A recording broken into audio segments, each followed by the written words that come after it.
ಸಮಾರಂಭದ ವೇದಿಕೆಯ ಮೇಲೆ ಉಪಸ್ಥಿತರಿರುವಂತಹ ಎಲ್ಲ ಗಣ್ಯರೇ, ಸಮಾರಂಭದಲ್ಲಿ ಭಾಗವಹಿಸಿರುವಂತಹ ಎಲ್ಲ ಆತ್ಮೀಯ ಬಂಧುಗಳೇ, ಸುದೀರ್ಘ ಸಭೆ ಆಗಿದೆ. 8 ಗಂಟೆಯಿಂದ ಆರಂಭ ಆಗಿರುವಂಥ ಸಭೆ 10:15 ಆದರೂ ಕೂಡ ಮುಗಿದಿಲ್ಲ. ಹಾಗಾಗಿ ಹೆಚ್ಚು ಮಾತನಾಡುವಂಥ ಸಮಯ ಇದಲ್ಲ ಅನ್ನುವುದನ್ನು ಕೂಡ ನನಗೆ ಗೊತ್ತಿದೆ. ಆದರೆ ಕಳೆದ 5 ದಿನಗಳಿಂದ ಈ ಧಾರ್ಮಿಕ ಸಭೆ ನಿರಂತರವಾಗಿ ನಡೀತಾ ತಾಲೂಕಿನ, ರಾಜ್ಯದ ಬೇರೆ ಬೇರೆ ಜಿಲ್ಲೆಯ ಜನರನ್ನ ಅತ್ಯಂತ ಆಕರ್ಷಣೀಯವಾಗಿ ದೇವಸ್ಥಾನ ಆಕರ್ಷಿಸ್ತಾ ಇದೆ. ಮಾನ್ಯ ಗಣಪತಿ ಹೆಗಡೆ ಅವರ ನೇತೃತ್ವದಲ್ಲಿ ಕಳೆದ 2 ವರ್ಷಗಳ ಹಿಂದೆ ಸಮಿತಿ ರಚನೆ ಆಗಿ ಎಲ್ಲ ಭಕ್ತರ ಸಾಗೂಡುವಿಕೆಯಿಂದ ಇವತ್ತು ಸುಂದರವಾದಂಥ ಒಂದು ದೇವಸ್ಥಾನ ನಿರ್ಮಾಣ ಆಗಿದೆ. ಇದರಲ್ಲಿ ಯಾರ್ದು ಕಡಿಮೆ ಯಾರ್ದು ಜಾಸ್ತಿ ಅನ್ನುವಂಥ ಪ್ರಶ್ನೆ ಇಲ್ಲ.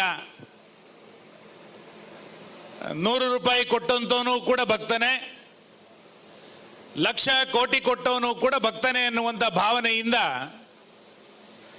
ಕಳೆದ 2 ವರ್ಷಗಳಿಂದ ನಿರಂತರವಾಗಿ ದೇವಸ್ಥಾನದ ಕಾರ್ಯದಲ್ಲಿ ಬಹಳ ದೊಡ್ಡ ಪ್ರಮಾಣದಲ್ಲಿ ಇಲ್ಲಿಯ ಯುವಕರ ತಂಡ, ಇಲ್ಲಿಯ ಮಹಿಳೆಯರ ತಂಡ, ಹಿರಿಯರ ತಂಡ ಬಹಳ ದೊಡ್ಡ ಪ್ರಮಾಣದಲ್ಲಿ ಭಾಗವಹಿಸ್ತಾ ಬಂದಿದೆ. ನಮ್ಮ ದೇಶದ ಸಂಸ್ಕೃತಿಯೇ ದೇವಸ್ಥಾನಗಳ ಮುಖಾಂತರ ಎಲ್ಲ ಚಟುವಟಿಕೆಗಳು ನಡೀಬೇಕು ಅನ್ನುವಂಥದ್ದೇ ಭಾರತೀಯ ಸಂಸ್ಕೃತಿ ನಮಗೆ ಹೇಳಿಕೊಟ್ಟಿದ್ದು.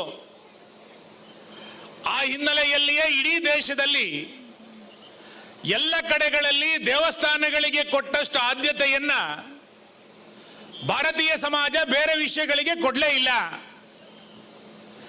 ದೇವಸ್ಥಾನಗಳ ಮುಖಾಂತರ ಶಿಕ್ಷಣ ಸಿಗಬೇಕು, ದೇವಸ್ಥಾನಗಳ ಮುಖಾಂತರ ಅನ್ನದಾನ ಆಗಬೇಕು, ದೇವಸ್ಥಾನಗಳ ಮುಖಾಂತರ ಕುಟುಂಬಗಳು ಒಂದಾಗಬೇಕು, ದೇವಸ್ಥಾನಗಳ ಮುಖಾಂತರ ಸಾಮಾಜಿಕ ಚಟುವಟಿಕೆಗಳು ನಡೀಬೇಕು.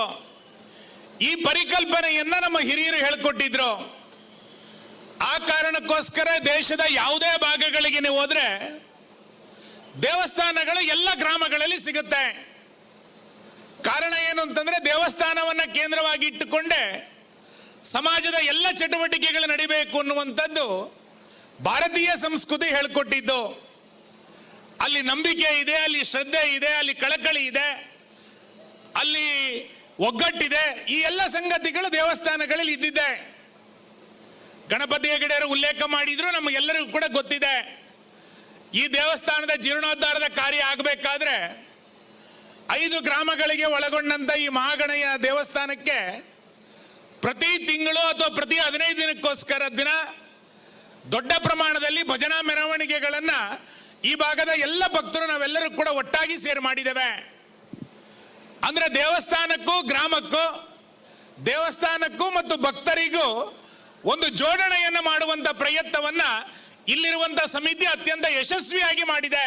ಆ ಕಾರಣಕ್ಕೋಸ್ಕರ ಇಷ್ಟು ದೊಡ್ಡ ಪ್ರಮಾಣದ ಸಂಭ್ರಮ. ಈ ದೇವಸ್ಥಾನ ಯಾವುದೋ ಒಂದು ಸಮಿತಿಗೆ ಸೀಮಿತ ಆಗಿದೆ ಅಂತ ಅನಿಸ್ಲಿಲ್ಲ. ಈ ದೇವಸ್ಥಾನ ಯಾವುದೋ ಬ್ರಹ್ಮಕಲಶೋತ್ಸವ ಸಮಿತಿಗೆ ಸೀಮಿತ ಅಂತ ಅನ್ನಿಸ್ಲಿಲ್ಲ. ಈ ದೇವಸ್ಥಾನ ನಮ್ಮೂರಿನ ದೇವಸ್ಥಾನ ಅಂತೇಳಿ ಎಲ್ಲ ಭಕ್ತರು ಸ್ವೀಕಾರ ಮಾಡಿ ಅದನ್ನು ಬಹಳ ದೊಡ್ಡ ಪ್ರಮಾಣದಲ್ಲಿ ಕಳೆದ 2 ವರ್ಷಗಳಿಂದ ಮುನ್ನಡೆಸ್ತಾ ಬಂದ್ರು. ಒಬ್ಬೊಬ್ಬ ಕಾರ್ಯಕರ್ತರ ಮತ್ತು ಎಲ್ಲ ಸ್ವಯಂ ಸೇವಕರ ಒಂದು ವಿಶೇಷವಾದಂತ ಪ್ರಯತ್ನ ಇದೆ. ನಾನು ಬೇರೆ ಬೇರೆ ಸಂದರ್ಭಗಳಲ್ಲಿ ಈ ದೇವಸ್ಥಾನಗಳಿಗೆ ನಿರಂತರವಾಗಿ ಬರ್ತಾನೆ ಇದ್ದೆ. ಪ್ರತಿ ಬಾರಿ ಬಂದಾಗ ದೇವಸ್ಥಾನಗಳಲ್ಲಿ ಬದಲಾವಣೆಗಳನ್ನು ಕಂಡಿದ್ದೇನೆ. ಆರಂಭದ ದಿನದಿಂದ ಇವತ್ತಿನ ತನಕ ದೊಡ್ಡ ಪ್ರಮಾಣದ ಬದಲಾವಣೆಗಳು ಈ ದೇವಸ್ಥಾನದಲ್ಲಿ ಕಂಡಿದೆ.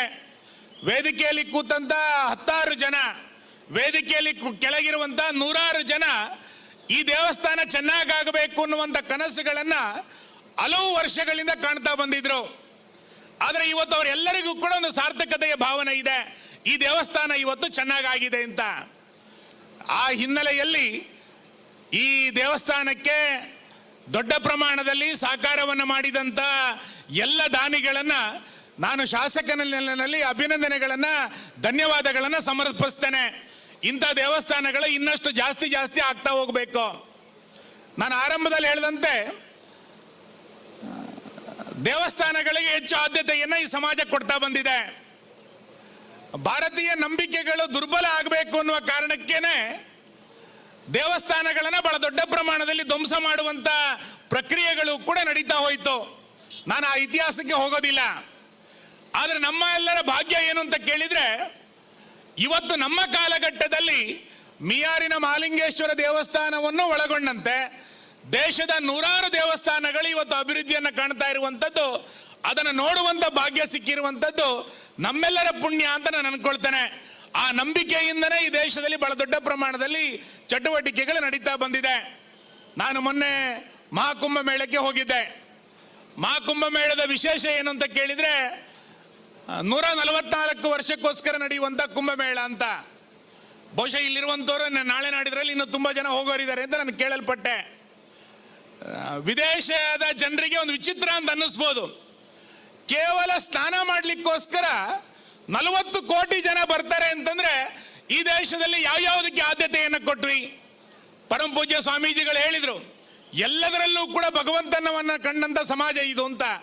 ನೀರಲ್ಲಿ ಭಗವಂತನನ್ನ ಕಂಡ್ವಿ, ಅಗ್ನಿಯಲ್ಲಿ ಭಗವಂತನನ್ನ ಕಂಡ್ವಿ, ಕಲ್ಲಿನಲ್ಲಿ ಭಗವಂತನನ್ನ ಕಂಡಂತ ಸಮಾಜ ಇದು. ಇವತ್ತು ಆ ಮಹಾಕುಂಭ ಮೇಳಕ್ಕೆ 40 ಕೋಟಿ ಜನ ಬರ್ತಾರೆ, ಅಲ್ಲಿ ಸ್ನಾನ ಮಾಡಿದ್ರೆ ಪುಣ್ಯ ಸಿಗುತ್ತೆ ಎನ್ನುವಂಥದ್ದೇ ಈ ದೇಶದಲ್ಲಿರುವಂತ ನಂಬಿಕೆ, ಈ ದೇಶದಲ್ಲಿರುವಂತ ಶ್ರದ್ಧೆ ಇದು.